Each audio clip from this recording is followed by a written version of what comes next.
దేవునికి స్తోత్రము. చిన్న మాట ప్రార్థన చేసుకుందాము. మహాపరిశుద్ధుడా, గొప్ప దేవుడా, నీ పాదములకు వందనాలు నాయనా. నీకు స్తోత్రములు నా తండ్రి. ఇదిగో నా ప్రభా, మంచి స్థలాన్ని మాకు అనుగ్రహించి నిన్ను మనస్ఫూర్తిగా ఆరాధించటకు నా ప్రభా మీరు ఇచ్చిన ఈ యొక్క నా ప్రభా సహాయంకై మీకు వందనాలు, స్తుతులు, స్తోత్రం చెల్లిస్తున్నాను నాయన. నా తండ్రి, ఇదిగో నా ప్రభా మా కొరకు ప్రయాసపడ్డ నీ బిడ్డలను బట్టి కూడా నీకు వందనాలు నాయన. నీకు స్తోత్రంలో నా తండ్రి. ప్రభా, ఈరోజు కొంచెం సేపు నా తండ్రి నీ వాక్యాన్ని ధ్యానించుకోవాలని ఆశ కలిగి ఉన్నాం ప్రభా. నాయనా, నీ వాక్యంలో నా తండ్రి నీ వాక్యాన్ని విని చదివి నా ప్రభా నేను ఎంతగానో సంతోషపడ్డాను ప్రభా. నా తండ్రి, నీ బిడ్డలకు నా ప్రభా అది సరి అయిన విధంగా నేను వివరించటకు నన్ను బలపరచండి దేవా. మీరే నన్ను వాడుకోనండి. వింటున్న బిడ్డలు కూడా ఆసక్తి కలిగిన ప్రభా నీ వాక్యాన్ని వాళ్ళ హృదయంలో ఉంచుకొని ఫలించేటట్లు నీ బిడ్డలందరినీ కూడా దీవించి ఆశీర్వదించమని యేసు పరిశుద్ధ నామమున వేడుకొని ప్రార్థన చేయించున్నాం తండ్రి. ఈరోజు మన అంశం ఏంటంటే నెహెమ్యా చర్యలు, నెహెమ్యా యొక్క పనులు అనే అంశం మీద మనము ఈరోజు మాట్లాడుకుంటున్నాము. దయచేసి చాలా జాగ్రత్తగా గమనించండి. యవనస్తులైతే ఇంకా ఆసక్తిగా వినండి. ఇది మీకు భవిష్యత్తులో చాలా ఈ వాక్యము మీకు ఆశీర్వాదకరంగా ఉంటుంది. మొదటి అధ్యాయము నెహెమ్యా గ్రంథము 1 నుంచి 5 వచనాలు చదవండి.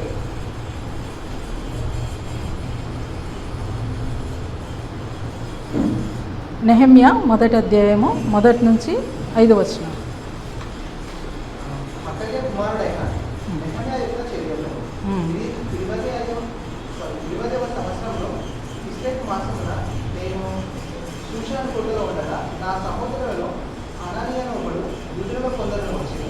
చెరపట్టబడిన శేషంలో తప్పించుకున్న యూదులను కూర్చి యెరూషలేమును కూర్చి నేను వారిని అడగగా, వారు చెరపట్టబడిన వారిలో శేషించిన వారు ఆ దేశంలో బహుగా శ్రమను నిందను పొందుతున్నారు.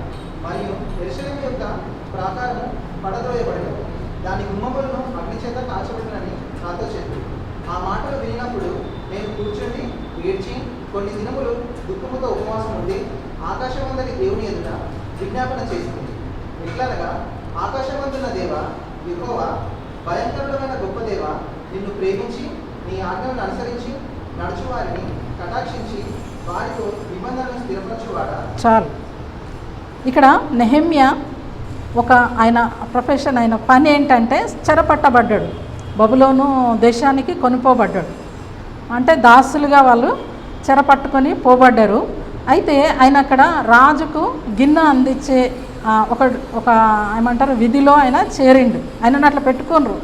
ఈయన ఏమి ఇష్టంగా చేస్తలేడు, కానీ ఆ నెహెమ్యా నువ్వు రోజు రాజుకి ఇట్లా ఆహారం కానీ నీళ్లు కానీ ఏది ఆయన అడిగితే అది నువ్వు అందించాలి, రాజును కనిపెట్టుకొని ఉండాలి నువ్వు అని వాళ్ళు కఠినంగా నెహెమ్యాకు చెప్పినప్పుడు ఆయన ఆ పనిలో చాలా నిష్ఠతో, చాలా మంచితనంగా ఆ రాజు యొక్క హృదయాన్ని గెలిచేటట్లు తన పనిని చేసినట్టుగా మనము వాక్యంలో చూస్తాం.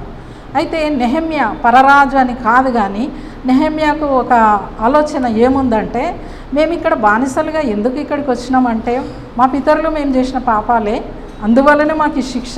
కొన్నిసార్లు మనకు కష్టం జరిగినప్పుడు మనము నాకే ఎందుకు ఇట్లా అయింది అనుకోకుండా నెహెమ్యాలాగా మనం ఆలోచించినట్టయితే మనకు మేలు జరుగుతుంది. ఇక్కడ నెహెమ్యా ఏం చేస్తుండంటే, వాళ్ళు ఎవరైతే యూదా దేశం నుండి వచ్చి కొంతమంది నెహెమ్యాకు యెరూషలేము పరిస్థితి చెప్పిండ్రు. అయ్యా, యెరూషలేము ప్రాకారము కూల్చబడ్డది, దాని గుమ్మములు కాల్చివేయబడ్డాయి, మన దేశం ఈ విధంగా ఉన్నది, యెరూషలేము పట్టణం ఈ విధంగా దయానీయ స్థితిలో ఉంది అని చెప్పినప్పుడు నెహెమ్యా దేవుని యందు భయభక్తులు గలవాడు కాబట్టి ఆ విషయం తెలుసుకొని ఆయన ఏం చేసిండంట, చాలా చింత నొందిండంట, బాధ నొందిండంట, కొన్ని రోజులు ఉపవాసం ఉండంట, ఏడ్చిండంట. ఏమి ఆయన ఒక దగ్గర పనికి స్థిరపడ్డాడు, ఒక దగ్గర పని చేసుకుంటుండు, జీవనం గడుస్తూ ఉంది. అందరిలాగా తను సరే పోనీలే విన్నాడు, బాధపడ్డాడు, ఊకోవచ్చు కదా, అట్లా కాదు. నెహెమ్యా సామాన్యుడై కూడా దేవుని పట్ల, దేవుని బిడ్డల పట్ల, దేవుని మందిరం పట్ల, దేవుని యొక్క పట్టణం పట్ల ఆసక్తి కలిగి ఆయన ఏం చేసిండంటే ప్రార్థన చేసిండు దేవునికి. ఎట్లనగాని 6వ వచనం నుండి ఉంటుంది. మొదటనే 6వ వచనం చదువు సుధాకర్.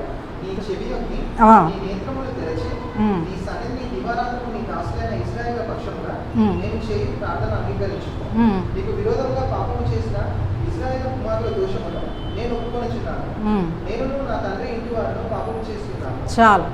ఇక్కడ ఏమంటుండు, ఇజ్రాయేళ్ల దోషాన్ని నేను ఒప్పుకుంటున్నా ప్రభా. దేవునికి ప్రార్థన చేస్తుండు విశ్వాసంతో. ఇజ్రాయేల్ అందరూ దోషమే చేసిండ్రు ప్రభా, అందుకనే మమ్మల్ని ఇక్కడ పంపించినావు, మేము మంచోళ్ళం కాదు. చాలా మనం జాగ్రత్తగా చూసినట్టయితే మనకు జరుగుతున్న సంఘటనలను మనము ఏదో మేము మంచోళ్ళం కానీ ఇది వచ్చింది అన్నట్టు ఎప్పుడూ అనుకోవద్దు. మనం దేవుని బిడ్డలము, దేవుని అందు విశ్వాసం ఉంచే వాళ్ళం కాబట్టి ఏది నష్టం కష్టమో మనకు జరిగిన వెంటనే దేవునికి ఈ విధంగా మనం ప్రార్థన చేయడం నేర్చుకోవాలి. పాపాలు ఒప్పుకోవడము చాలా విలువైన పని. కొన్నిసార్లు మనం ఏమనుకుంటామంటే నేను బెటర్ వాళ్ళకంటే అని కొంతమందితో పోల్చుకొని మనల్ని మనం సరి చేసుకుంటాం, కానీ అది సరి అయిన విశ్వాసము కాదు. ఎల్లప్పుడూ కూడా దావీదు ప్రార్థన చేసిండు, ఒప్పుకున్నాడు. దానియేలు బహుప్రియుడు, జ్ఞానవంతుడు, అయినా కూడా ఏమంటాడు, మా పితరులు పాపం చేసిండ్రు ప్రభా అని ఒప్పుకుంటాడు. ఇట్లా ఎజ్రా కూడా పక్కన పుస్తకం ఉంటుంది నెహెమ్యాకు పక్కన. ఎజ్రా కూడా పాపాలు ఒప్పుకుంటాడు. ఎప్పుడు మనకు మేలు జరుగుతుంది, ఎప్పుడు మనకు దేవుని కార్యాలు జరుగుతాయి అంటే మొదటి స్టెప్ మనం ఏంటంటే దేవుని దగ్గరకు వచ్చి మన పాపాలని ఒప్పుకోవాలి.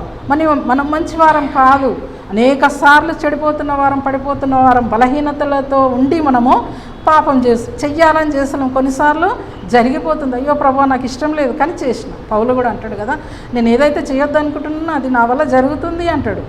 కాబట్టి మనకు అలాంటివి జరుగుతాయి. అయితే ఇక్కడ మనకు కార్యం ఒకవేళ దేవుని కార్యం కావాలి అనుకుంటే మాత్రం మనం ఏం చేయాలి, ఫస్ట్ దేవునికి మన పాపాలను ఒప్పుకోవాలి, ప్రతిరోజు ఒప్పుకోవాలి. ఇక్కడ నెహెమ్యా పాపాలను ఒప్పుకుంటాడు. ఒప్పుకొని మేమందరం, మా ఇజ్రాయేళ్ళు, మా కుమారులు, మా పూర్వీకులు అందరూ పాపం చేసిండ్రు ప్రభా, నా తండ్రి ఇంటి వారు. ఇట్లాంటి మాటలు చెప్పుకోవడానికి ఇష్టపడారు. ఎవరన్నా గ్రేట్గా చెప్తారా, మా తండ్రి ఇంటి వాళ్ళందరికీ మేము మంచోళ్ళం కాదు అని చెప్పలేం కదా, మంచోళ్ళం అని చెప్పుకుంటాము. దేవుని దగ్గర మాత్రం ఉన్నది ఉన్నట్టు చెప్పుకోవాలి. అట్లా నెహెమ్యా ఏం చేసిండంటే, నా తండ్రి ఇంటి వారం కూడా మేము పాపం చేసినాం దేవా, నువ్వు ఒకవేళ భూమి అంతంలో వరకు చెదరగొడితే తిరిగి నీ తట్టు చూస్తే నువ్వు చేర్చుకుంటా అన్నావు కదా ప్రభా, క్షమిస్తా అన్నావు కదా ప్రభా, మమ్మల్ని క్షమించు ప్రభా. ఇదిగో ప్రభా యెరూషలేము కూల్చబడ్డది ప్రభా, నాకు బాధేస్తుంది ప్రభా. ఇదిగో నేను రాజు దగ్గరికి పోతున్నా ప్రభా. చూడండి 11వ వచనం చదువు సుధాకర్.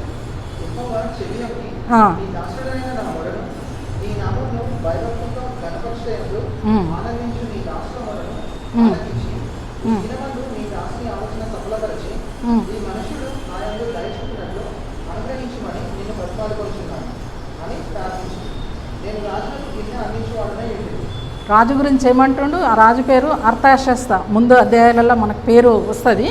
అయితే ఆ అర్తహషస్త రాజు దగ్గర నెహెమ్యా పనిచేస్తుండు.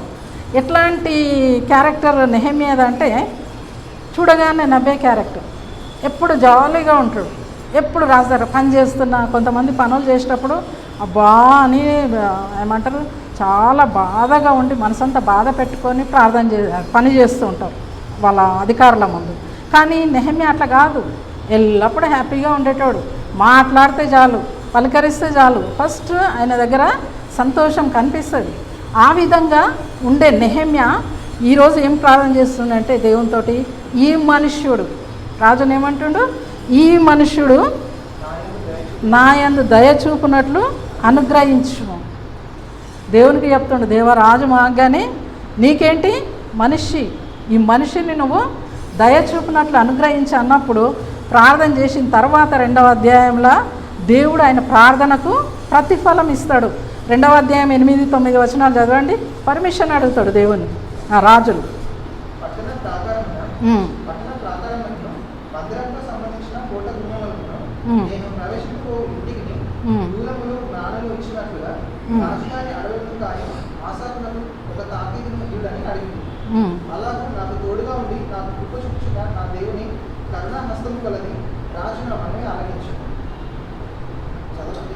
ఇంకా నది అవతల అధికారుల దగ్గరకు వచ్చి వారికి రాజు యొక్క తాకీదులను అప్పగించింది. రాజు నాతో కూడా సేనాధిపతులను గుర్రపురాతులను పంపించింది. చాలు. మీది వచనాలలో ఏముంటుందనంటే రాజు అడుగుతాడు నెహెమ్యాను, నెహెమ్యా ఎప్పుడు హ్యాపీగా ఉండేటువంటి నువ్వు ఏంది మౌనంగా ఉన్నావు, ఏమైంది, ఏమన్నా హెల్త్ బాగాలేదా అడిగింది. మన అధికారులు మనల్ని ఎప్పుడు అట్లా పలకరిస్తారు, మనం ఎంతో వాళ్ళకు నమ్మకంగా ఉన్నప్పుడు కదా. అయితే నెహెమ్యా చెప్తాడు, నా పితరుల సమాధులుండు పట్టణం పాడైపోయింది రాజా, నాకు దుఃఖం ఉండదా, నాకు బాధ ఉండదా, అది కూల్చబడ్డది ప్రభు రాజా అని చెప్తాడు. మరి నీకేం కావాలంటే నేను పోతా అంటాడు. పోయి దాన్ని చూసేసి వస్తా, బాగు చేసి వస్తా అని రాజును పర్మిషన్ అడిగి తర్వాత ఏమంటాడంటే, వీళ్ళు బానిసలు కదా, బయటికి పోతే ఏం చేస్తారు, సెక్యూరిటీ పట్టుకుంటారు, నువ్వు బానిసవు అట్లెట్లా పోతావు అనేసి అడుగుతారు. రాజుని అంటాడు, నాకు లెటర్ ఇయ్యి, పర్మిషన్ లెటర్ ఇయ్యి, నాకు దూలంలు ఇయ్యి, మ్రాణులు ఇయ్యి. ఆ తర్వాత రాజు ఎప్పుడైతే దేవుని కృపను బట్టి నెహెమ్యాకి అనుకూలంగా మాట్లాడిండో, నెహెమ్యా వెంటనే ఏం చేసిండు, ప్లాన్ వేసుకో, లేట్ చేయలేదు, ప్లాన్ వేసుకొని నాకు కొంతమందిని మనుషులని ఇయ్యి, ఆ తర్వాత మ్రాణులు కూడా నేను అడవిలో కొట్టుకుంటా, వీళ్ళు ఏమనొద్దు, సెక్యూరిటీ వాళ్ళు ఏమనొద్దు, ఫారెస్ట్ ఆఫీసర్స్ నాకు అలాంటి పత్రికలు 2 ఇయ్యి, పర్మిషన్ లెటర్స్. అంటే రాజు చూడండి, రాజు మనసును దేవుడు ఎంత కనికరించిండంటే రాజు ఏం చేస్తాడు, ఆ లెటర్స్ కూడా నెహెమ్యాకి ఇచ్చి హ్యాపీగా పంపిస్తాడు. పంపించినప్పుడు నెహెమ్యా వస్తాడు, వాళ్ళ ప్రజలను, యూదా ప్రజలను ఏం చేస్తాడు, మోటివేట్ చేస్తాడు, బలపరుస్తాడు, ఉత్సాహపరుస్తాడు. ఇక్కడ చూస్తాడు, మొత్తము రెక్కి నిర్వహిస్తాడు. రాత్రంతా యెరూషలేము పట్టణానికి వచ్చి చూస్తే అది పూర్తిగా కాల్చబడి ఉంటుంది. రెఫరెన్స్ చూస్తే మనకు లేట్ అవుతుందని నేను స్పీడ్గా చెప్పేస్తున్నాను. అయితే అదంతా చూసి ఆ తర్వాత యూదులను అందరినీ పోగు చేసి ఒక మాట చెప్తాడు. 2వ అధ్యాయం 17వ వచనం చదవండి. అయితే వారితో, మాకు కలిగిన శ్రమ నీకు తెలిసి ఉన్నది, యెరూషలేము ఎట్లు పాడైపోయినో, దాని గుమ్మములు అగ్ని చేత ఎట్లు కాల్చబడను మీరు చూచి ఉన్నారు. మనకు ఇక మీదట నింద రాకుండా యెరూషలేము యొక్క ప్రాకారమును మరలా కట్టుదమన్నాడు. చాలు, ఏమంటుండు, ప్రజలతో ఏం చేసి, సామాన్యుడైన నెహెమ్యా, ఒక ఇంజనీర్ కాదు, ఒక పెద్ద ఆఫీసర్ కాదు, ఏం కాదు, దేవుని పట్ల ఆసక్తి కలిగి, దేవుని పట్టణం పట్ల ఆయన ఆశ కలిగి, ఇట్లా ఉండకూడదు మా ఊరు, ఇట్లా ఉండకూడదు మా సిటీ అనేసి, కూల్చబడ్డది మళ్ళీ కట్టచ్చు, కాల్చబడ్డదని మళ్ళీ ఏమంటారు, కట్టెలు తీసుకొచ్చి మళ్ళీ గుమ్మములు సరి చేసుకోవచ్చు. ఆ యొక్క వెసులుబాటు ఉంది. కాబట్టి నేనేం చేసిండు, ప్రజలందరినీ పోగు చేసిండు. దేవుని పని ఏదైనా కూడా, దేవుని సంఘముల పని ఒక్కరితో కాదు, ఏ ఒక్కరు కూడా చేయలేరు. సంఘం అంటేనే అందరు కలిసి ఒకరికొకరు సహాయపడుతూ దేవుని కార్యం చేయాలి. ఇక్కడ కూడా నెహెమ్యా ఏం చేసిండు, ఆ జ్ఞానం కలిగేసి ప్రజలందరినీ పోగు చేసి మనము కట్టుదము రండి అని పిలిచి, మనమందరం కట్టుదము రండి, మనం ఇట్లా చేసినాం, మనం పాపం చేసినందుకు మనకి ఇది పరిస్థితి వచ్చింది అని వాళ్ళకు మంచిగా వివరంగా చెప్పినప్పుడు వాళ్ళ మనసులు మార్చబడి వాళ్ళు ఏం చేశారు, సరే కడదామన్నారు. 3వ అధ్యాయంలో మనం చూస్తే కట్టుడు మొత్తం అధ్యాయం మొత్తం కడతారు. 2వ వచనం చదువుతుంది దగ్గర 3:2. అతని అనుకుని ఎరికో పట్టణపు వారు కట్టిరి, వారిని అనుకుని ఇమ్రీ కుమారుడైన జక్కూరు కట్టెను, మత్స్య కుటుంబమును హసెనాయ వంశస్థులు కట్టిరి, మరియు వారు దానికి దూలములను ఎత్తి తలుపులు నిలిపి తాళములను గడియలను అమర్చి. చాలు, ఇక్కడ చూసినట్టయితే ఈ 3వ అధ్యాయంలో మనకు ఒక మాటికి వస్తుంది, ఏంటంటే ఆనుకొని. ఇప్పుడు మనం గోడలు కట్టడం గమనిస్తుంటాం కదా, ఏదన్నా కన్స్ట్రక్షన్ అయ్యేటప్పుడు గోడ ఏ విధంగా కట్టబడుతుందో మనం చూస్తూ ఉంటాం. ఆ ఇటుక ఒకదాని మీద ఒకటి, రాయి కానీ ఇటుక కానీ ఒకదాని మీద ఒకటి అట్లా పెట్టుకుంటా పోరు. కానీ గోడను ఒక టెక్నిక్ తోటి వాళ్ళు ఏం చేస్తారు, దానికి దీనికి కలిసేటట్టు ఒక మధ్యలో 2 ఇటుకల మధ్యలో గ్యాప్ ఇచ్చి గోడ కడతా ఉంటారు మేస్త్రీలు, పనివాళ్ళు. అయితే ఇక్కడ కూడా ఈ యెరూషలేము ప్రాకారాన్ని కట్టడానికి యూదులందరూ పోగా ఏం చేస్తున్నారంటే, వాళ్ళు ఒకరిని ఆనుకొని ఒకరు కట్టిండ్రు అంట. నాది నేను కడతా, నీది నువ్వు కడతా అనేదానికి లేదు. ఈ కాలంలో సంఘాలు కూడా, మనుషులు కూడా, విశ్వాసులు కూడా దేవుని వాక్యాన్ని అనుసరించే ఏ సంఘమైనా మనం వాళ్ళతో ఆనుకోవచ్చు. నిన్న మొన్న శిరీష పోయేసి వచ్చింది, ఒక పాస్టర్ వాళ్ళకి సాయం చేసేసి వచ్చింది. అట్లా బైబిల్ని ఫాలో అయ్యేటోళ్ళకు ఎవరికైనా మనం సహకరించవచ్చు. వాళ్ళని ఆనుకొని మనం సంఘాన్ని కట్టాలి. వాక్యానికి వ్యతిరేకమైన కొన్ని సంఘాలు ఉంటాయి. మా దేశంలో మా బంధువులే ఉండరు, క్రైస్తవులే, బాప్తిసం తీసుకుండ్రు, ముందు మంచిగా ఉండే, ఇప్పుడు ఏమంటారంటే దేవుడు కలిగించిండు మంచిగా ఉండరు, కానీ వాళ్ళంటే మేము ఇంట్లోనే ప్రార్థన చేసుకుంటాం. చూడండి, ఒక గోడ ఇట్లా ఒక్క దగ్గరనే కట్టి మీదికి లేపితే అది ఉంటుందా, దానికి బలం ఉంటుందా? దాన్ని అట్లా నెట్టేస్తే పడిపోతుంది. గోడ ఏమంటారు విధానం ఏంటంటే ఒకరికొకరు కలుపుకొని కట్టాలి. ఒక ఇటుకకు సంబంధం ఉండాలి, మధ్యలో సిమెంటో మట్టో పెట్టాలి. వాక్యముతో ఆ రాళ్ళు, ఆ ఇటుకలు, ఈ మన సంఘము వాక్యం ద్వారా అది జతపరచబడాలి. అలాంటి సంఘమై ఉండాలి. అయితే ఇక్కడ వీళ్ళు ఏం చేసారు, యూదులందరూ కూడా నెహెమ్యా ఏ విధంగా నడిపిస్తే ఆ విధంగా నడుస్తూ ఒకరినొకరు ఆనుకొని వాళ్ళు ఆ యొక్క ప్రాకారపు గోడలను కట్టిండ్రంట. అయితే ఏదన్నా మంచి పని జరిగేటప్పుడు కాసుకొని ఉంటాడు దుష్టుడు, అవునా కాదా? మనల్ని నర్వస్ చేస్తారు, మనల్ని ఏం చేస్తారు, నిరుత్సాహపరుస్తారు. ఉత్సాహపరచేటోళ్ళు కూడా ఉంటారు, కానీ తక్కువ ఉంటారు. నిరుత్సాహపరచేటోళ్ళు చాలా మెజారిటీ ఉంటుంది. అయితే ఇక్కడ ఏంటి, టోబియా, సన్బల్లట్ అనేటోళ్ళు పక్క పట్టణస్తులు, వేరే దేశస్తులు నెహెమ్యాని వచ్చి పెడుతుండ్రు. ఏంది గోడ మొదలు పెట్టినావు, ఏమవుతుంది నీకు? ఒక్క చదువు దగ్గర 4:3, నెహెమ్యా 4:3.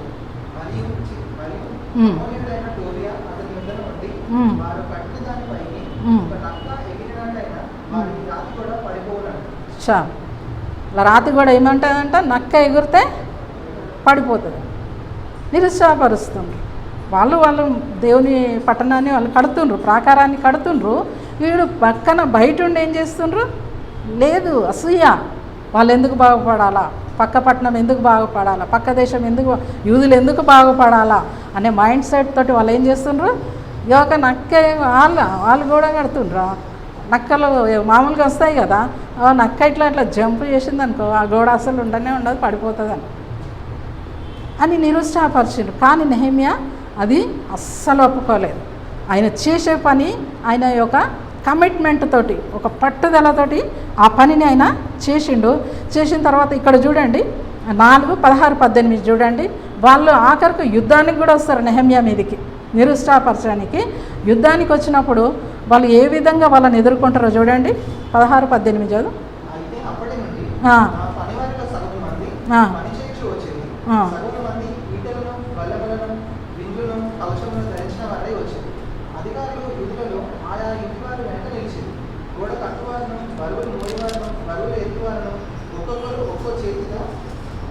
పనిచేసి ఒక్కో చేతితో ఆయుధం పట్టుకొని ఉండేది.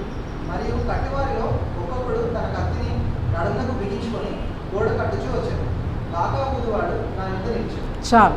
ఇక్కడ చూడండి వాళ్ళు ఏం చేస్తున్నారంటే యూదులు, నెహెమ్యా చెప్పిండు, మీరు ఒక చేత కట్టండి, ఒక చేత యుద్ధం కత్తి పట్టుకోండి, ఒక చేత తాపి ఒక చేత కత్తి. చూడండి వాళ్ళకి ఎంత కష్టం వచ్చింది, పరిస్థితులు ఎట్లున్నాయి చూడండి. ఒక మంచి పని వాళ్ళు చేసుకుంటుంటే సహకరించారు. దుష్టుడు ఏం చేస్తాడు, ఎవరిలోనో దూరి వాళ్ళని ఆటంకపరచాలని చూస్తుండు. అయినప్పుడు నెహెమ్యా ఏం చేసిండు, సరేలే ఇట్లా అంటున్నారు కదా, సరే రాజు దగ్గర కొన్ని రోజుల కోసం నేను పర్మిషన్ అడుక్కొని వచ్చినా వెళ్ళిపోతా, నా పనిలో నేను చేరుతా అని ఆయన గివప్ చేయలేదు. ఆయన ఏం చేసిండు, ధైర్యంగా నిలబడి వాళ్ళకు చెప్పిండు, వాళ్ళని ఎంకరేజ్ చేసిండు. లేదు మీరు కత్తులు పట్టుకోండి, తర్వాత తాపి పట్టుకోండి అనేసి వాళ్ళను అట్లనే కట్టిపించిండు. ఇంకా ఏమంటే సగం మందిని యుద్ధానికి పెట్టిండంట. వాళ్ళు వస్తే మీరు ఎదుర్కొండ్రి, మేము ఇక్కడ గోడ మాత్రం ఆపం, ప్రాకారం మాత్రము ఆపం, దేవుని పట్టణ ప్రాకారాన్ని మేము కడుతూనే ఉంటాం అనేసి వాళ్ళకు ధైర్యం చెప్పేసి ఈ నెహెమ్యా ఏం చేసిండంటే తను మొదలుపెట్టిన పనిని ముగించే వరకు కూడా ఆయన ఊపిరి తీసుకోలేదు. ఎందుకంటే ఆయన దేవుని యందు భయభక్తులు కలిగి ఉన్నాడు. ఈ నెహెమ్యా ఎన్ని ప్రార్థనలు చేసిండంటే మొత్తం ఈ గ్రంథంలో 13 అధ్యాయాలు ఉంటుంది, 11 సార్లు ప్రార్థన చేస్తాడు. ఇక్కడ ప్రార్థనతోటే మొదలుపెట్టిండు, రాజు దగ్గరికి పోనీకి ప్రతిసారి ప్రార్థన చేస్తాడు. టోబియా వచ్చినప్పుడు ప్రార్థన చేస్తాడు, సన్బల్లట్ వచ్చినప్పుడు ప్రార్థన చేస్తాడు. వాళ్ళు ఎన్ని ఎత్తులేస్తే మీరు ఒకవేళ మీకు తీరుకుంటే యవనస్తులు నెహెమ్యా గ్రంథం చదవండి, మీకు ఇట్లా జోష్ వస్తుంది. అబ్బా దేవుని పని ఇట్లా చేయాలన్నా, నెహెమ్యాను ముందు పెట్టుకోండి. నెహెమ్యా ఎంతో మార్గదర్శకంగా ఉన్నాడు. అయితే ఈ నెహెమ్యా అట్లా పని చేసేటప్పుడు వీళ్ళు ఏం చేస్తారంటే, ఇట్లా అయితే ఆయన సైన్యాన్ని కూడా పెట్టిండు, యుద్ధానికి కూడా సిద్ధపడ్డాడు కాబట్టి అని మైండ్ గేమ్స్ ఆడడం మొదలుపెట్టిండ్రు. ఈయన మైండ్ని డైవర్ట్ చేయాలని చూసేసి ఒక మాట చెప్తారు. 6వ అధ్యాయము 2-3 వచనాలు చదవండి. ఒక దగ్గర మనం మీటింగ్ మాట్లాడుకుందాము అంటారు కదా, ఏదైనా సమస్య వచ్చినప్పుడు కూర్చొని మాట్లాడుకుందాం అని చెప్తారు. చదువు దగ్గర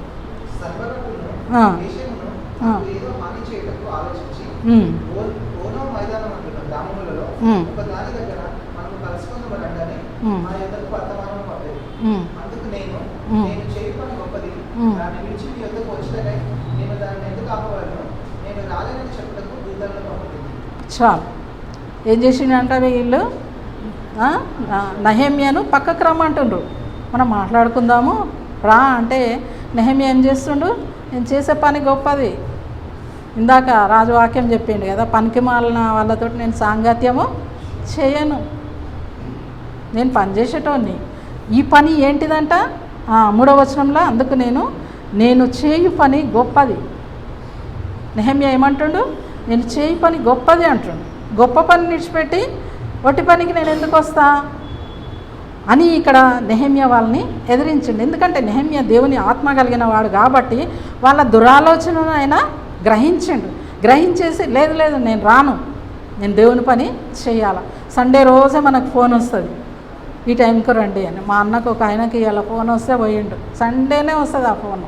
నేను చెప్పిన మన తండ్రులు సేవకులు, నువ్వేమో ఇట్లా పోతున్నావు ఆదివారం నాడు, అది కరెక్ట్ కాదన్నా అన్నైనా ఎవరైనా చెప్పాలి కదా, మీకు చెప్పే ముందు మా ఇంట్లో చెప్పుకోవాలి కదా నేను అనేసి చెప్పిన, ఇది కరెక్ట్ కాదన్న అంటే ఆడున్నది చెల్లె, నేను అక్కడికి పోతే చెల్లె అన్నాడు. పోయిండు, ఆగలేదు. సండే రోజు మనకు ఫోన్లు వచ్చినప్పుడు ఇగో ఇట్లా చెప్పుండ్రు, మా ఆరాధన గొప్పది, మా దేవుడు గొప్పోడు, ఈ సమయం గొప్పది, మేము దేవునికి ఇస్తాం పని. ఆ సమయం మేము దేవుని పని చేయాలని, మేము మందిరానికి వెళ్ళి దేవుని మేము ఆరాధించాలి, అది గొప్పది చిన్నది రెండు మీరు బేరీజు వేసుకొని గొప్పదాన్ని ముందు చేయాలి. సండే రోజు అస్సలు తప్పొద్దు. నెహెమ్యా చూడండి, మాటికి దేవుని సన్నిధికి వెళ్ళిండు, ఆయన విజయం పొందిండు. అన్నప్పుడు వాళ్ళు ఏం చేసిర్రంటే, అమ్మ నెహెమ్యా ఇట్లా వింటలేడు అనేసి ఒక ఆయనను పంపిస్తారు, కుట్ర చేసి పంపించి ఏమంటాడు, నెహెమ్యా గోడ కడుతుండ్రు, జనాలు అందరూ ఆయనకు సహకరిస్తుండ్రు, ఆయనను ఒక యుద్ధంలో ఒక నిబంధన ఉంటుంది, ఒక దిక్కు యుద్ధం జరుగుతుంది, అదేంది రష్యా, ఇంకేంటిది అది యుక్రెయిన్ లాగా నాన్ స్టాప్ వీళ్ళు యుద్ధం చేస్తూనే ఉండరు. ఆ యుద్ధం మధ్యలో ఏం చేసిండు, ఒక ఆయనను పంపించి నెహెమ్యాకి చెప్తారు. నెహెమ్యా ఆయన వచ్చి చెప్తాడు, అంటే నెహెమ్యాకి సపోర్ట్ చేస్తున్నట్టే మాట్లాడతాడు, మనం పోయి గర్భాలయంలో దాచుకుందాం అంటే. భయపడ్డ ప్రతి ఒక్కరికి ఆ నియమం ఉండేది అన్నట్టు.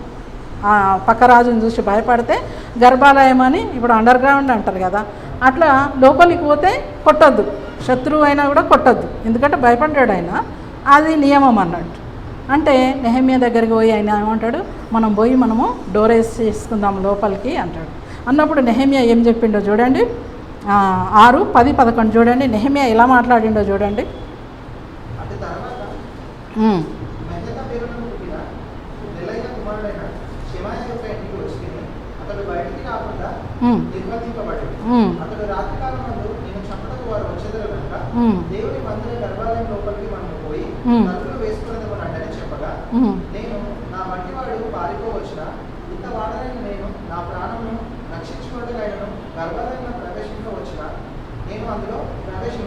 చాలు, ఇక్కడ చూడండి, పనేమో గొప్పదన్నాడు, తర్వాత ఇంకొక శోధన ఏమని వచ్చింది, మనము పోయి దాచుకుందాం, నీకు ఇవన్నీ ఎందుకు, నీ ప్రాణాలు కాపాడుకో, వాళ్ళు ఎట్లయినా రాత్రిపూట నిన్ను చంపడానికి వస్తారు అన్నప్పుడు నెహెమ్యా ఏమంటుండు, నా వంటి వాడు పారిపోవచ్చునా అంటుండు. ఇలాంటి మాటలు మీరు యవనస్తులు మాట్లాడాలి. ఎక్కడ దేవుని పనికి వస్తుంది, సంఘంలో ఏమైనా జరుగుతుంది, ఏమైనా కార్యక్రమం ఉంది, కొన్ని ఆత్మలు ఉజ్జీవింపబడతాయి, కొన్ని ఆత్మలు రక్షింపబడతాయి, కొన్ని ఆత్మలు సంఘానికి నడిపింపబడతాయి అనే సిచ్యువేషన్ ఉన్నప్పుడు మీరు ఈ మాట మాట్లాడాలి. వేరే ఏదన్నా ఉంటే నేను భయపడతానా, నేను ముందుంటాను. చర్చిలో పోయి మనం ఏం చేయాలా, ముందుండాలి. యవనస్తులు కనుక మీరు ధైర్యం చేయాలి. నెహెమ్యాకు చాలా ధైర్యం ఉంది.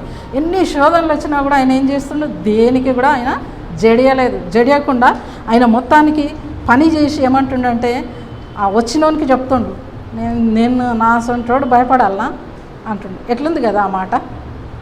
మామూలుగా కొంతమంది ఏం చేస్తారు, జిమ్ముకు పోయేటోళ్ళు ఎక్కువ మాటలు ఇస్తుంటివి చెప్తారు, నేను భయపడతానా అన్న అని వేసేస్తా అంటారు కదా.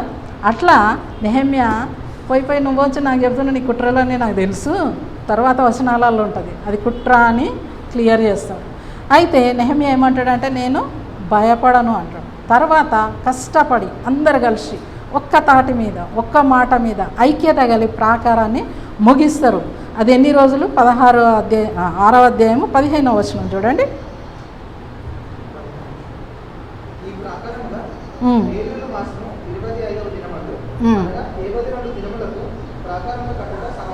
చాలు, 72 రోజులు.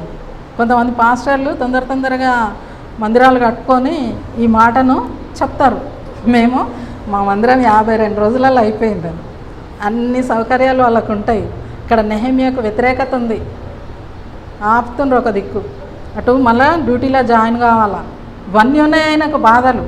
కానీ ఏం చేస్తుండే, ఇక్కడ ప్రజలను చాలా ప్రోత్సహించి వాళ్ళతో కలిసి పనిచేసి ఆయన ఆ ప్రాకార పని చేస్తాడు. తర్వాత ఒక వచనంలో అంటాడు, నాకన్నా ముందున్న లీడర్లు వాళ్ళ దగ్గర డబ్బులు తీసుకుంటారు యూదుల దగ్గర, నేను అట్లా తీసుకోలేదు. ఎందుకు తీసుకోలేదంటే నేను దేవునికి భయపడ్డా కాబట్టి అంటాడు. మంచి వచనం చూడండి, మనం తొందరగా వెళ్ళిపోవాలి కాబట్టి నేను ఇటు జ్ఞాపకం చేసి విడిచిపెడుతున్నాను. మీరు బాగా చదవండి, అది మీకు అర్థమైతే మీరు చాలా ఎంజాయ్ చేస్తారు. నేనైతే ఇది చదివిన తర్వాత నిజంగా ఎన్ని రోజులు బైబిల్ చదివినా కానీ నాకు కొత్త కొత్త తలంపులు దేవుడు ఇచ్చినప్పుడు నేను చాలా సంతోషపడ్డాను. నిజంగా మీలాంటి యవనస్తులు ఇట్లాంటివి విన్నప్పుడు నిజంగా మీరు ఎంత దేవుని సంఘం కొరకు మీరు ఆత్రపడాలి, దేవుని సంఘం కొరకు మీరు నిలబడాలి. 52 రోజులు అలా చేసిన తర్వాత 8వ అధ్యాయానికి పోదాము. 1 నుంచి 7 వచనం వరకు కంప్లీట్ అయిన తర్వాత ఒక మైదానంలోకి పిలుస్తాడు నెహెమ్యా. పిలిచేసి వాళ్ళతోటి ఆరాధన చేపిస్తాడు. ఇప్పుడు కట్టింది, ప్రాకారం కట్టింది అంతా పేరు కోసం కాదు, గిన్నిస్ రికార్డు కాదు, ఏంది మహాదేవుని, పరిశుద్ధ దేవుని ఆరాధించడానికి కదా ఆయన ఉద్దేశము. అయితే దాని ప్రకారం ఆయన ఏం చేస్తాడంటే 8వ అధ్యాయం 1 నుంచి చదువు. ఆరాధన ఏ విధంగా ఉంది వాళ్ళ ఆరాధన మనం చూస్తాం, చదువుతాం. అప్పుడు జనులందరూ ఏకమనస్కులై నీటి గుమ్మం ఎదుట మైదానంలోకి వచ్చి యెహోవా ఇశ్రాయేలుకు ఆజ్ఞాపించిన మోషే ధర్మశాస్త్ర గ్రంథమును తెమ్మని ఎజ్రా అనే శాస్త్రితో చెప్పగా, ఎజ్రా అనే శాస్త్రికి ఏం చేసిండంట, చెప్పిండట. ఎజ్రా నెహెమ్యా సేమ్ ఏజ్ వాళ్ళది, సేమ్ ఏజ్ గ్రూపు. అయితే ఆ ఎజ్రాకి చెప్పిండంట, ఎజ్రా నువ్వు చదువు, మనం చెప్తాం కదా రాజును సుధాకర్ను చదువును అని ఎంత ధైర్యంగా చెప్తాం కదా, అట్లా వాళ్ళు కూడా నెహెమ్యా కూడా సన్నిహితుడై ఏమంటుండు, ఎజ్రా నువ్వు ధర్మశాస్త్రం చదువు.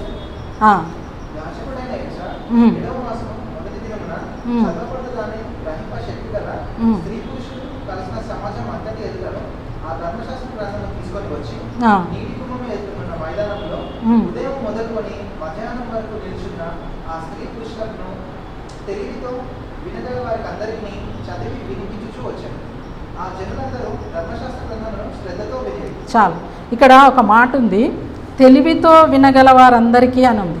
వాక్యం చెప్పేటప్పుడైనా ఏదైనా విషయం చెప్పేటప్పుడైనా వినడంలో వ్యత్యాసాలు ఉంటాయి. నిర్లక్ష్యంగా వినడం వేరు, తెలివితో వినడం వేరు. తెలివితో వినడం అంటే ఏంటంటే చెప్పేటోళ్ళు ఒకటి చెప్తే మనం 4 అర్థాలు దానికి తీసుకుంటాం. ఇట్లా కూడా ప్రోత్సహింపబడతాం, బలపడతాం. చెప్పేటోళ్ళు కొన్నే చెప్తారు, ఇంకా మనం లోతుగా వాక్యంలోనికి తొంగి చూసే దేవుడు అనేక ఆలోచనలు మనకు ఇస్తాడు. ఇక్కడ పరిశుద్ధ గ్రంథంలో ఏమని వ్రాయబడిందంటే, స్త్రీ పురుషులకు తెలివితో వినగల వారందరికీ చదివి వినిపించుచూ వచ్చను. కంటిన్యూ చేయి.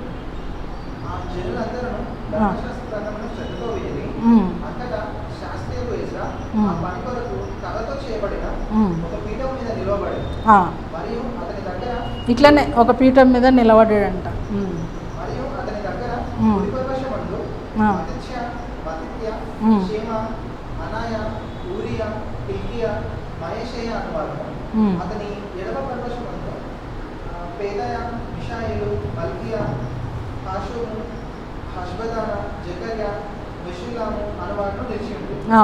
అప్పుడు ఎజ్రా అందరికంటే ఎత్తుగా నిలవబడి జనులందరూ చూస్తుండగా గ్రంథంలో విప్పగానే జనులందరూ నిలవబడి. చాలు, ఎజ్రా ఏం చేసిండంట, ధర్మశాస్త్ర గ్రంథం, ఆజ్ఞల గ్రంథాన్ని ఎజ్రా ఏం చేసిండు, జనసమూహం అంతటికి ఒక మైదానంలో కూడుకుండ్రు, అది ధర్మశాస్త్ర గ్రంథం తీసిండు. ఆయన నిలబడండి అని చెప్పలేదు. ధర్మశాస్త్రం మొదలు పెట్టంగానే జనులందరూ ఏం చేసిండ్రంట, జనులందరూ నిలువబడిరి. చదువు సుధాకర్.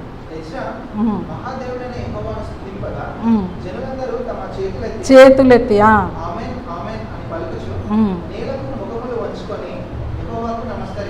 చాలు, ఇక్కడ ఎంత మంచి ఆరాధన జరిగింది కదా. నెహెమ్యా ఏం చేసిండు, ఎజ్రాకి అప్పచెప్పిండు ఆరాధన నడిపి అన్నాడు. ఎజ్రా ఏం చేసిండు, స్టార్ట్ చేసిండు ఆరాధన. జనులు ఎంతగా సహకరించిండ్రు కదా, వచ్చేసి తెలివిగల వారందరూ శ్రద్ధగా వింటుండ్రంట. ఆ తర్వాత ఆయన ధర్మశాస్త్రం మొదలు పెట్టంగా దేవుని వాక్యం, అమ్మో ఇన్ని రోజులు విననందుకు మాకు జరిగిన శాస్త్రం ఏంది, ఎక్కడికక్కడ విడిపోయినాము, చెల్లా చెదురైపోయినాము. ఇప్పుడన్నా మనము ఆ దేవునికి లోబడాలా, దేవునికి లోబడి దేవుని వాక్యం వింటేనే మనం బతుకుతాము అనే నిర్ధారణకు వచ్చేసి ఏం చేసిండ్రు, భయపడి శ్రద్ధగా నిలబడి చేతులు పైకెత్తి ముఖము నేలకు పెట్టుకొని దేవుణ్ణి ఆరాధించి ఆయన ఆజ్ఞలు చదువుతూ ఉంటే ఆమేన్ ఆమేన్ ఆమేన్ అంటుంటాడు. అంటే ఏంటి, అవన్నీ అవునుగాక అవునుగాక అని అంటుండ్రు. ఆయన ఆజ్ఞలు ఎట్లుంటాయో నెహెమ్యా చెప్పిండు వాళ్ళకు. మనం కూడా చూసాము 9వ అధ్యాయము 13వ వచనంలో ఆయన ఆజ్ఞలు ఎలాంటివో నెహెమ్యా వాళ్ళకు అర్థమయ్యేటట్టు చెప్తాడు. చదువు. సీనాయి పర్వతం మీదికి దిగి వచ్చి ఆ. ఆకాశం నుండి వారితో మాట్లాడి ఆ, వారికి నీతియుక్తమైన విధులను, సత్యమైన ఆజ్ఞలను, మేలుకరములైన కట్టడలను, ధర్మములను మీరు దయచేస్తుంది. చాలు, ఒకటే మాట ఏంటంట, నీతియుక్తమైన విధులు, సత్యమైన ఆజ్ఞలు, మేలుకరమైన కట్టడం. దేవుని ఆజ్ఞలు వింటే దేవునికి లాభం కాదు, మనకి ఇవన్నీ మేలు జరుగుతాయి. ఒకటి నీతియుక్తమైన ఆజ్ఞలు అవి, తర్వాత సత్యం మేలుకరమైన ఆజ్ఞలు, తర్వాత విధులు, సత్యమైన ఆజ్ఞలు, మేలుకరములైన కట్టడలను, ధర్మములు నీవు దయచేసి. ధర్మశాస్త్రంలో అది ఉంది. అది చదివినప్పుడు ప్రజలందరూ కూడా ఏమంటున్నారంట, ఆమేన్ ఆమేన్ ఆమేన్ అని ఎజ్రాతో సహకరించి దేవుణ్ణి ఆరాధించి. చూడండి ఒకసారి మనం వెనుకకు ఆలోచిస్తే నెహెమ్యా ఎక్కడో ఉన్నాడు, ఒట్టి ఆయన దగ్గరికి వచ్చి వాళ్ళ ప్రియులు తెలిసిన వారు సహోదరులు వచ్చి మన పట్టణం ఇట్లుంది అన్నాడు. ఆయన సామాన్యమైన నెహెమ్యా ఒక తీర్మానం తీసుకుంది, నేను నిలబడతా అన్నాడు. పని చేయడానికి, దేవుని పని చేయడానికి మనకు ఏమీ క్వాలిఫికేషన్ అవసరం లేదు. హృదయంలో ఏకాగ్రత ఉండి దేవుని మీద భయభక్తి ఉంటే దేవుడు తప్పకుండా దాన్ని మనకు కంప్లీట్ చేయిస్తాడు, మన చేతనే చేయిస్తాడు. అందుకనే నెహెమ్యా ఈ పరిశుద్ధ గ్రంథంలో ఒక భాగం అయిపోయాడు. నెహెమ్యాని గురించి ఈరోజు మనము ఎంతోమంది వింటున్నారు, మనం కూడా ఈరోజు మనము నేర్చుకుంటూ ఉంటున్నాం. కాబట్టి మీ నెహెమ్యా ఎలాంటి ధైర్యం చేసిండో ఈరోజు మనం కొత్తగా చర్చ ఆరంభించినాం కాబట్టి మనము సంఘాన్ని కట్టవలసిన వారు. దేవుడు మన కొరకు ఎప్పుడో గోడలు నిర్మించిండు, కానీ మనము ఆత్మీయ సంఘాన్ని దేవుని కొరకు, యెరూషలేము అంటేనే దేవుని పట్టణం, రెఫరెన్సులు చాలా ఉన్నాయి, మనం తొందరగా పోవాలి కాబట్టి అవి మనము చూసుకుంటలేము. యెరూషలేము అంటే దేవుని పట్టణం, దేవుడే అక్కడ. అయితే మనం ఎలాంటి వారం, మనం ఏం చేయాలి మరి? నెహెమ్యా అయితే ఆ రోజు ఆ విధంగా కష్టపడ్డాడు, ప్రయత్నించిండు, సక్సెస్ అయిపోయాడు, పూర్తి సక్సెస్ అయిపోయాడు. నెహెమ్యా పార్ట్ అయిపోయింది. ఆయన ఏం చేయాలనో చేసిండు. తిరిగి మళ్ళీ రాజు దగ్గరికి వెళ్తాడు. 3 సార్లు వస్తాడు యెరూషలేముకి. 3 సార్లు తర్వాత ఆయన మళ్ళీ రాజు దగ్గర వచ్చి తన పని తను దేవుని పని చేస్తుండు, తన పని చేస్తుండు. మనం కొన్నిసార్లు నాకు డ్యూటీ ఉంది అంటాం. నువ్వు డ్యూటీ చేయాలా, దేవుని పని కూడా చేయాలి. దేవుడు మనకు పెట్టిన విధి, దేవుడు మనకిచ్చిన ఆజ్ఞ, దేవుడు మనకిచ్చిన కట్టడలు, మనం దేవుని పని తప్పకుండా చేయాలి. ఎందుకు చేయాలంటే ఎంతోమంది నశించిపోతుండ్రు, వారికి సువార్త ప్రకటించాలంటే మనం ఈ విధంగా సమాజంగా కూడాలి. కూడినప్పుడే మనము ఇలాంటి కార్యాలు మనము చేయగలుగుతాం. అయితే పేతురు పత్రిక చూడండి, మనం ఎలాంటి వారమో, మనం ఏం కట్టాలనో చూపిస్తారు. 1 పేతురు 2:5.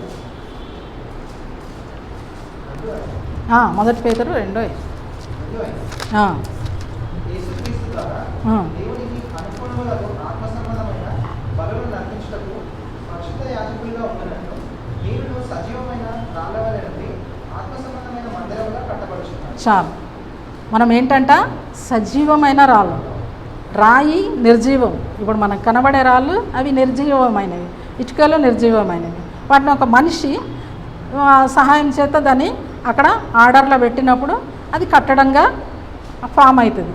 ఇక్కడ మనం ఏంటంటే సజీవమైన రాళ్ళమంట. మనల్ని ఒకరు తీసి ఆడ పెట్టాల్సిన అవసరం లేదు. మనమే ఏం చేయాలా, సంఘంలో పోయి మన స్థానంలో మనం ఉండాలా. అప్పుడు సంఘము కట్టబడుతుంది. దేవునికి అది ఇష్టము, దేవుని ఉద్దేశం కూడా అదే. మనం సంఘంగా కట్టబడాలంటే మనం స్వయంగా స్వచ్ఛందంగా ఎవరికి వాళ్ళం. వస్తలేరు అంటే వాళ్ళు సజీవమైన వాళ్ళు కాదన్నట్టు, చచ్చిన వాళ్ళు అన్నట్టు. మనం కూడా ఒకప్పుడు కూల్చబడ్డ వాళ్ళము, కాల్చబడ్డ వాళ్ళము. మన బతుకులు కూడా అట్లనే ఉన్నాయి, అవునా కదా? మన జీవితాలు కూడా మనము కట్టుకోవాలా. ఎంతమంది జీవితాలు లేవు, దేవుని కొరకు ఉండి దేవునితో తీర్మానం చేసి తిరిగి పడిపోయిన వాళ్ళు చాలామంది ఉన్నారు. మనం వాళ్ళని కూడా కట్టాలా. వాళ్ళు పడిపోయినలే అని వాళ్ళని విడిచిపెట్టేసి అన్యుల మీద మనము మనసు పెట్టడం కాదు. మన వాళ్ళు, మన బంధువులు, మనకు తెలిసిన వాళ్ళు, మన ఫ్రెండ్స్ చాలామంది ఉంటారు కదా, వాళ్ళని కూడా మనము మన ఏమంటారు కట్టడంలో ఒక భాగము చేసుకోవాలి. వాళ్ళ గురించి కూడా మనము ఆసక్తి కనపరచాలి. నెహెమ్యాలాగా ముందుకు వెళ్ళాలా. వెళ్ళినప్పుడన్నా వాళ్ళ హృదయాలు కదిలించబడతాయి. అరే నెహెమ్యా ఈ విధంగా చేస్తుండు,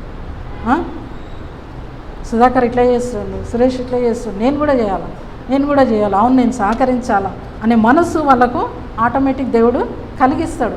మన చుట్టూ ఉన్న కాల్చబడ్డ ప్రాకారాలను కట్టడము మన అవసరం. ఇప్పుడు మనకు అవసరం, అది మనం చేయాల్సిన పనే. అది అన్యులకు సువార్త ప్రకటించాలా. మన ఈ మంచిగా ఉన్న జీవితాలు పాడైపోయినాయి కదా, వాటిని బాగు చేసే బాధ్యత కూడా మనమే తీసుకోవాలి. ఆ తర్వాత ఎఫెసీ పత్రిక 2వ అధ్యాయము 20, 21, 22 లాస్ట్ ప్రసంగంలో జాన్సన్ జ్ఞాపకం చేసిండు.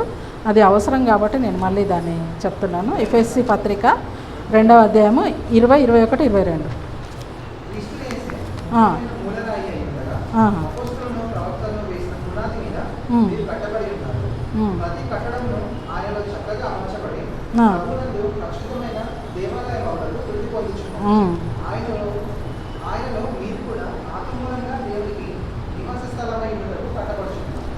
మనం ఏంటంటే ఆత్మ మూలముగా కట్టబడుచున్నామంట. అంటే కనిపించదు అది, కానీ మన హృదయం ఏంటి, దేవుని కొరకు ఒక ఆలయంగా అది కట్టబడుతుంది అన్నట్టు. ప్రతి కట్టడమును ఆయనలో చక్కగా అమర్చబడాలి. మనం సంఘంలో ఒక రాయిగా, సజీవమైన రాయిగా మనము ఉండాలి. పలాని సంఘంలో ఎవరెవరు మెంబర్స్ అని అంటే టకటక బయట చెప్పేటట్టు ఉండాలి మన పేర్లు. ఆమె ఆ సంఘమే, ఆమె అక్కడనే ఉంటుంది, అవును వాళ్ళు అదే సంఘము అని చెప్పుకుంటారు కదా. అట్లా మై అంటే మై అక్కడికి వెళ్తా టీఎఫ్ఎం మనది మర్చిపోతా, కొన్నిసార్లు కన్ఫ్యూజ్ అవుతుంటా. టీఎఫ్ఎం మహేష్ ఎక్కడ పోతాడు అంటే టీఎఫ్ఎం సంఘస్థుడు. ఎంత ఘనత కదా, ఎంత అంటే మన సంఘానికి ఘనత కాదు, ఒక సంఘానికి మనము అమర్చబడి ఉన్నాం. అది కూడా ఏంటి చక్కగా వంకర తెంకర కాదు, గోడలు కొన్ని ఏంటి చూస్తుంటే అబ్బా ఎట్లా కడతారు అనిపిస్తుంది కదా. అట్లా చక్కగా మనం సంఘంలో అమర్చబడి ఉండాలి. ఆయనలో మీరు కూడా ఆత్మమూలంగా దేవునికి నివాస స్థలమై ఉండుటకు కట్టబడచ్చు.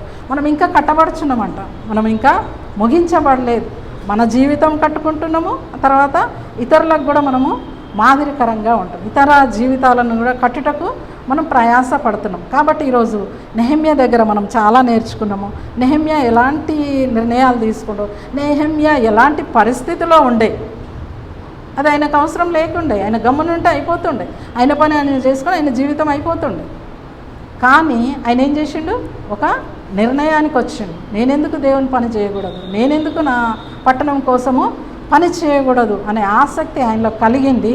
వచ్చి ఆయన ప్రయత్నించినప్పుడు దేవుని సహాయం అడిగిండు. మెయిన్ దేవుని సహాయం. ప్రతిదీ మనం ఏది కానీ ప్రార్థన పూర్వకంగా మొదలుపెట్టినప్పుడు దేవుడు తప్పకుండా మనకు సహాయం చేస్తాడు. మనం అనుకున్నామా ఈరోజు మనం ఇక్కడ ఉంటామని? ఎవ్వరం అనుకోలేదు. నేనైతే అస్సలు అనుకోలేదు, నాకు ఐడియా కూడా లేదు. దేవుడు అద్భుతం చేసిండు. ఎందుకంటే మనము ముందుకు ఎట్లా నడిపిస్తే అట్లా నడుస్తూ ఉన్నాం. మనకు ఒక్క నెహెమ్యా ఉండు, అందరము మనము యూదులం అట్లా కాదు, మనం అందరం నెహెమ్యాలని. అందరూ కూడా నెహెమ్యాలాగానే మనం ఉండాలి. ప్రతి వాళ్ళ దాంట్లో నెహెమ్యాను మనం ముందుకు పెట్టుకోవాలి. నెహెమ్యా ఎట్లా చేసిండు, ప్రతికూల పరిస్థితుల్లో ఆయన ఏం చేసిండు, శత్రువులకు భయపడలేదు. మన శత్రువు సాతాండు. ఈ రోజులలో మనం ఏ మంచి పని చేసినా దానికి ఆటంకము వచ్చేస్తూనే ఉంటుంది. కానీ వాటికి మనం భయపడొద్దు, నెహెమ్యాలాగా ముందుకే సాగుదాము. దేవుడు ఆ విధంగా మనల్ని బలపరిచి వాడుకొనుగాక. దేవుడి వాక్యాన్ని దీవించుగాక.